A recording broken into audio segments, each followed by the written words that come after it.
document imaging analysis, OCR, deep learning and information extraction. Currently, he is working as a Director of Artificial Intelligence Research Lab at KICS and Assistant Professor in CE Department, UET Lahore. Now, I would like to invite Dr. Faisal Rashid. Please come on the stage. Give him a huge round of applause. Dear colleagues and students, thank you very much for this invitation and giving me the opportunity to present some of stuff related to artificial intelligence and deep learning. So first of all, the topic of my talk is understanding deep learning model and their applications. So the talk is kind of a bit lengthy, but we will see depending upon the time required or time available. So we will try to manage important things quickly. So as you have already introduced, I am working as a Director AIR Lab at KICS, and I am also working as an Assistant Professor at the Department of Computer Science, UET Lahore. And in addition to that, I am the Vice President of Pakistan Patent Recognition Society, and I also basically advise you people to just Google about it and try to become a member of that society. Under this umbrella, we are basically organizing a lot of stuff related to machine learning, patent recognition, and different applications area like image processing, computer vision, and document image analysis. I'm also a visiting researcher at the German Research Center for Artificial Intelligence, so I'll just give you a brief overview about that institute as well. So before going to my talk, I would like to introduce the University of Lahore. It's a place where I got my doctorate degree, and I spent around 4 to 5 years studying over there under the supervision of Professor Thomas Boyle. And you can see this is basically the complete campus of this university. And you will also find some few grounds, like I used to play cricket over there with my Pakistani friends and Indian friends. And here you will find the DFK is basically a research center, which is particularly working in the domain of artificial intelligence. And I used to be work at this place as a senior researcher after completing my PhD and finishing my postdoctoral studies. So this German Research Center is basically has 4 campuses of 4 branches, like in Bremen, Kaiserslautern, Saarbrücken, and Berlin. The head office is in the Berlin, and these sites are basically working in the different domains of AI. And I was particularly in the domain of knowledge management and information retrieval. I was working in that group. Currently, I am working with the Institute of Computer Science, and I hope all of you basically knew about it. And I'll just quickly go through the Institute is basically working in applied research with both these public and private partners, and we also have some international partners as well. And we are working towards different funded academic and industrial projects. So these are the few labs of our Institute of Computer Science, and from the last year I am working for the National Center of AI and the co-PA of National Intelligence Technology Lab. This lab has basically a team for, as the name is, it's a criminology lab, so we are working for the crime detection, prevention, and mitigation. And these are the few projects which are basically underneath these heads. So let's start with the plan for today. So we will have an overview of different approaches to understand deep neural networks, and the focus will be, first of all, we will manage to get some concepts of machine learning and what are the kind of biological motivations behind and what are the foundations of neural networks. And then we will quickly go through some of the applications of deep learning related to the document image processing. And if we find some time, so I would like to present some perspectives of deep learning from different perspectives, like from computer science view, from machine learning view, and from biological point of view, how basically this deep learning is there to basically help in these situations. So why we would like to do this? Because the topics which we are going to cover are fundamentally important and effectively with the deep neural networks. If you would like to consider or start working with deep neural networks, it's very important to basically learn these fundamental concepts. And often these are not taught in sufficient detail, so we will try to cover a few of them. And then it's important if you would like to work with NVIDIA or Google or some Facebook or some other big organization. So if you are a deep learning guy, they will easily get you on. So basically, if you have already familiar with these things, I think it's a good way to get some sort of revision. If not, then it will be fun to learn. So, first of all, what is the biggest breakthrough of AI? For example, so why do you have get the name of AlphaGo? Anyone hear about AlphaGo? Okay. So AlphaGo is a game which is basically it's a game which is basically played by it's inspired by the Asian Chinese traditions, and this game is basically it's not very popular in the other regions, but it's China. This game is just like chess, but it has more complex moves as compared to the chess. And now Google has developed a deep learning model which is basically you defeat the world champion of AlphaGo, and this model is basically deep learning based. And we also have a lot of applications which are being developed nowadays using deep learning, like autonomous vehicles or generation of artificial images or sceneries or artificial faces, synthetic faces, which are just look like real. And most recently, there is a news that there are models who are basically could generate text, which are basically just like text generated by human beings. So if we talk about the machine learning, it's mainly inspired by human intelligence. And for example, if you are a human being and you would like to learn, so the learning process is basically developed during your childhood, and you start learning from easy to complex things, like you start learning with the alphabet and the words, and might be you are learning a new languages. And so basically there are complex structures developed inside our brains.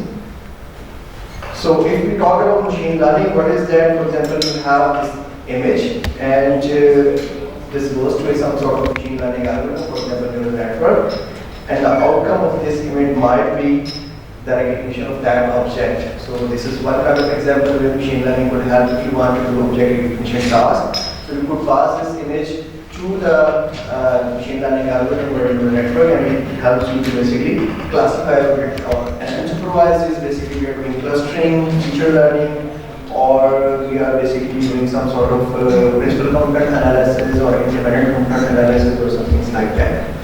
If you would like to learn more about machine learning, so these are some links where you find a bit more details and some motivations that how to start working with these machine learning algorithms.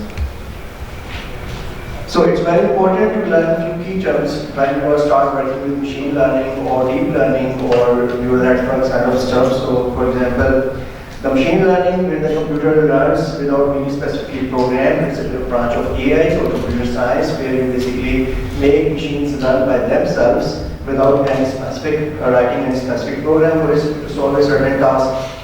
Pattern recognition is a term that is basically used for the computer recognizing structures like text, objects, or images. Learning training is a process where you give the computer samples to automatically adjust itself or learn from that samples. And then this learning training process requires ground truth, training data, validation data, and test data. The ground truth is the data where we have the labels available, and the labels may be generated by human experts, and basically we need to get them.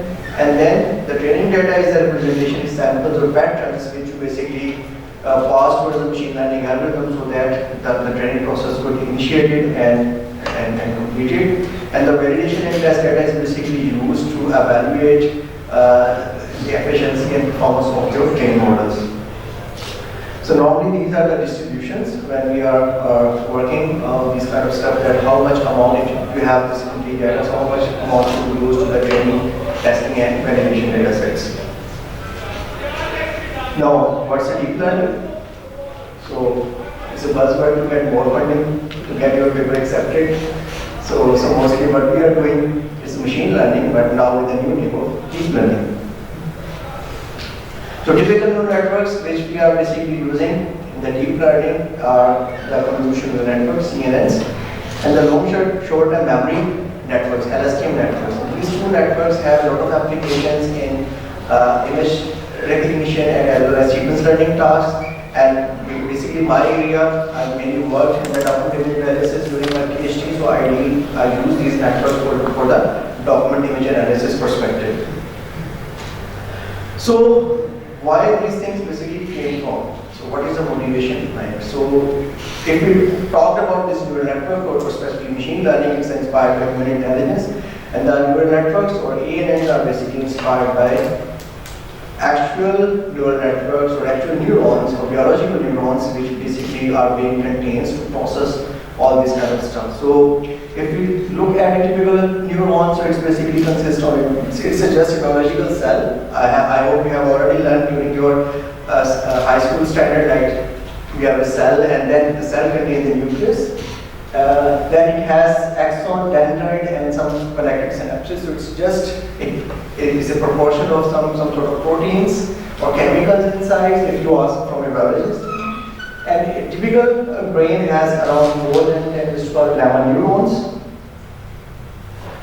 And the goal is that how we could make computers intelligent by simulating this neural behavior on a PC. So this is the basic objective of neural networks. So what we can have, we would come up with a perceptron model or an artificial neuron, basically which have some sort of inputs and activations involved to, and with the help of a propagation function, we could get something which is similar to the neuron, which is basically going inside the neuron. So this is basically, if we think, look at it from a mathematical point of view, it's basically the linear thresholding machine, or it's a combination of different inputs with some weights, summing up all those weights and then applying some activation function on them. If we look into more detail how the neural networks basically are working, so basically the learning takes place at the synapses, where we could basically improve the learning process by or its efficiency by increasing more iconic channels which are open there. And there is a so-called receptors which is called NDMA receptors, and then we require some sort of excitations so that the neural network could fire. And each neural network could be connected to a lot of other neural networks and then propagate its activation or its basically reaction and pass these things to the other neurons. And depending upon the weightage of those output of those neurons, the getting neurons may get excited or may not get excited and process that information. So basically, the stored information also needs to be refreshed periodically. So this kind of thing may be better realized with the help of multi-layer perceptrons, not with a single layer perceptron, in which basically we have a neural network which basically got an input and it's giving some output just by having a structure based upon the human design features, like we have a complete topology. Here we have different artificial neurons which are fully connected with each other and transferring their propagations to the next level of neurons or next level of layers, so that this information could be processed periodically and then at the end we got a final output. So this output is basically have to pass through a lot of these kind of small thresholding units, which are basically somehow either complementing each other or maybe they are in reverse process, and then at the end we have got the final output. So this process is basically called learning by training, which we basically need to learn the weights associated with each layer. So we have some input and then we have weights associated with each input layer, and we need to basically learn optimize weights that would help us in some sort of recognition or precision task. So basically, artificial network may look like this. We have features or the input. This input could be the raw values or some sort of features extracted from those.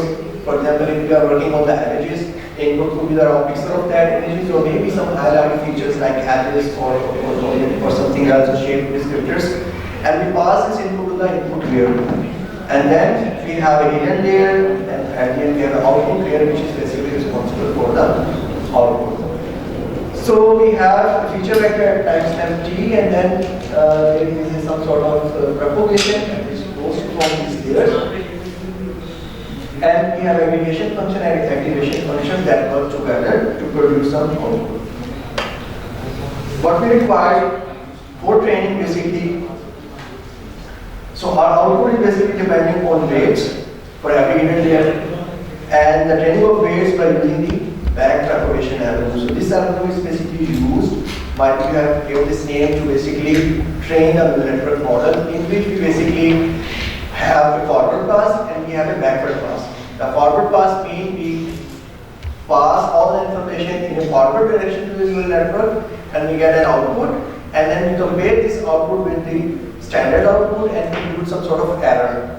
And the differential of this error is basically passed backward to adjust or optimize the weights with each connected layer. So this is basically called the back propagation algorithm, in which we have a forward and backward pass to work in a cycle to basically make this model train.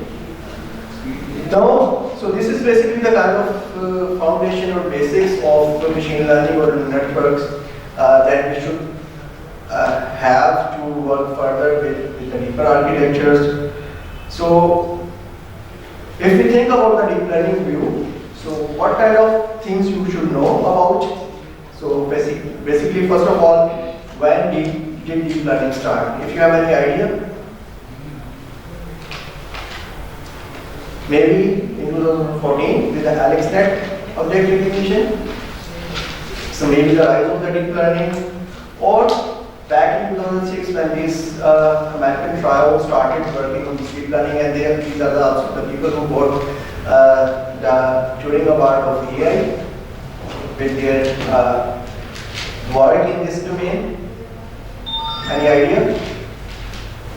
So basically it started back in 1980 when Fukushima presented first model of deep learning, and it uses models, I think, to recognize faces. But nowadays, this deep learning is basically there to solve almost every kind of problem. So, another question: when did the programming of intelligent machine algorithm start? In 60s when AI was In 1960s. yes, neural networks were very old. 60s is not much old, I think so, only over 40-50 years. Not old as compared to the independence of Pakistan. So it's in 1840s. The Ada Lovelace is a mathematician, and she basically proposed first intelligent algorithm. She suggested that the input data that would program the machine to calculate Bernoulli numbers. So this is their theory, supposing that the fundamental relation of pitch sounds in the science of harmony and of musical composition were susceptible of such expressions and adaptations, the engine might compose elaborate and scientific pieces of music of any degree of complexity or extent. So she is basically laying down the foundation of intelligent algorithm that there should be some sort of machine that would learn these things. But if we talk about deep learning, so what kind of things we require basically, which we could say that the deep learning enablers. First of all, we require AI architectures, which are basically deep AI architectures. What kind of deep architecture we will see in a minute. And then we also require GPUs to basically support these deep architectures, because we require a lot of computations while running those weights. And then definitely we need a big data. So all these three channels make deep learning a success, and we need progress in all of them. But we also require AI ethics and trustworthy AI. So this is the thing which is basically going to be solved by some sort of explainable AI research, and we basically need to build trust in this technology so that this technology could be used in a very critical assignments like in the medical domain, or where it's very critical to depending on a certain output of a AI algorithm or a deep learning algorithm. So how could we basically get the trust of doctors that they should believe that the decision or the inference which we are getting from this model is correct. So we need, these models should be explainable for each and every step, and I have a complete talk on that explainably, but I think we don't have time to go in this direction. So as a deep learning expert, you need to know that what is an LLM loss and when would you use it? How does batch normalization work? How could we describe the architecture of GAN, the major difficulties in training it, how the mathematical difficulties involved if you want to train a GAN architecture, and how do we use autoencoders for pre-training and things like that. So might be these are the questions you should have a knowledge. If you say that I'm a deep learning expert, you should have knowledge about these kind of fundamental things, that how this thing works. So if we look at the road to the deep learning, so it starts with the pattern recognition and machine learning, where we have the manual feature extraction or maybe some sort of parametric classifiers, and then early neural networks, which also relies on the manual feature extraction plus some sort of non-parametric or parametric models. But the deep learning is basically feature extraction combined with the non-parametric classification together. It's basically end-to-end training, which we train a model without specifically or explicitly doing this feature extraction task, and this is a task of the model to learn the required features from the data by itself. So this is the main concept behind this deep learning. So maybe the first model, which is or the first paper who basically gave us a basically we would say that a complete overview of how this end-to-end training could take place is by Lincoln. The model proposed is VNet, and believe me, this is my first assignment as a PhD student that my professor gave me this paper. It's around 86, 87 pages, and he said, look, Faisal, you need to implement this paper. So I have to go through with this paper, and then I have to implement this convolutional neural network by myself to get more insight how these neural networks are basically working. So this VNet model is basically proposed to recognize handwritten alphabets or letters, characters, and it has a layer hierarchy which we have convolutional layers, we have subsampling layers, and at the end we have a fully connected layer, which basically and the use of these convolutional layers is to basically extract relevant feature from that data. So it's basically multi-layer convolution for feature extraction, multi-layer perceptron for the final classification step, but it's have a slow start because the computations were costly, data sets were small, and manually designed features really still did better. So at that time when this research was there. Then we have LSTM network architectures. So the above is the basically architecture of the Lincoln and the Fukushima, and the bottom down is the LSTM architecture, which is proposed by Schmidt-Huber and Operator. And when I was working at Siemens, I basically used these LSTM networks for the recognition of this handwritten text in the American style for the postal allocation project. And these LSTM networks are basically have short-term, it's basically got long short-term memory connections, and they have the capability to basically memorize some sort of context which is there. So learning context is very important when we are dealing with not only with the languages but also when we are dealing with different objects. So it used to basically have some sort of context recognition inside, and we may basically you could say that complement it with the language modeling. So without language modeling, there is no need to do language modeling if we are using this LSTM network. So it's learning context by themselves. Then there is a advancements, or it's basically a paper about the AlexNet, which is very similar to the LeanNet. And it's basically put together a whole bunch of existing features like GPU computing, Rayleigh nonlinearities, pooling layers, local response normalization, data augmentation, and dropout. So these are the concepts which is basically presented in this paper in 2012, and this is kind of, you could say that it's a solid outbreak of this deep learning kind of stuff in the computer vision and image processing or object detection tasks. So this is architecture of this layer, the standard AlexNet model, in which we have different convolutional layers, and at the end we have a three fully connected layers. So if you want to deal with these primary network models, you can start with the PyTorch or TensorFlow. These are the basic tools available, and both have their own pros and cons.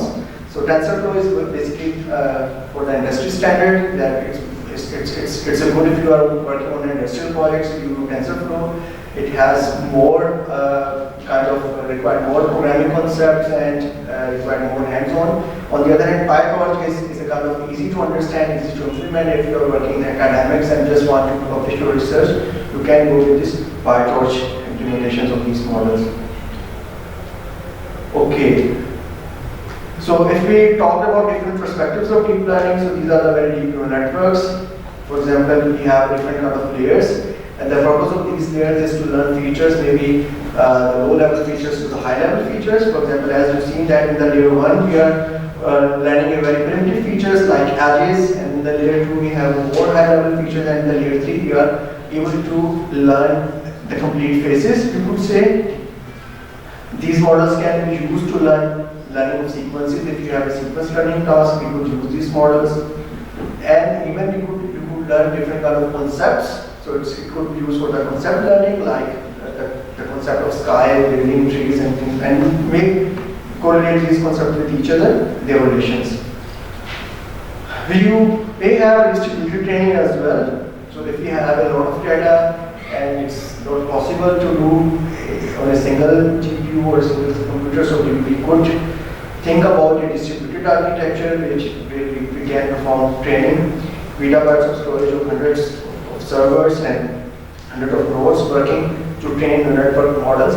So I was just recently reading an article about that. If you train a network model, it generates a lot of heat, or we say noise, which is basically greater than the noise generated by a racing car in the 10 to 15 years.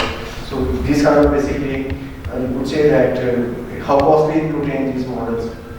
If we look about some prominent breakthroughs, for example, the object recognition.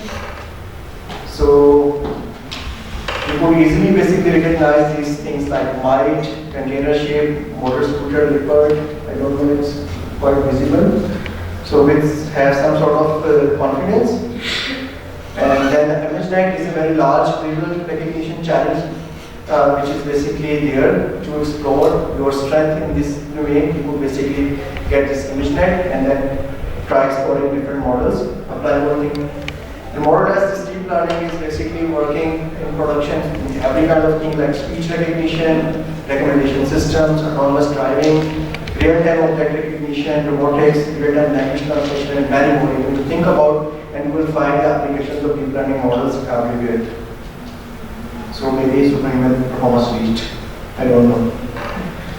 So now the question is that, is that time? 5 minutes. The question is that, is deep learning all you need?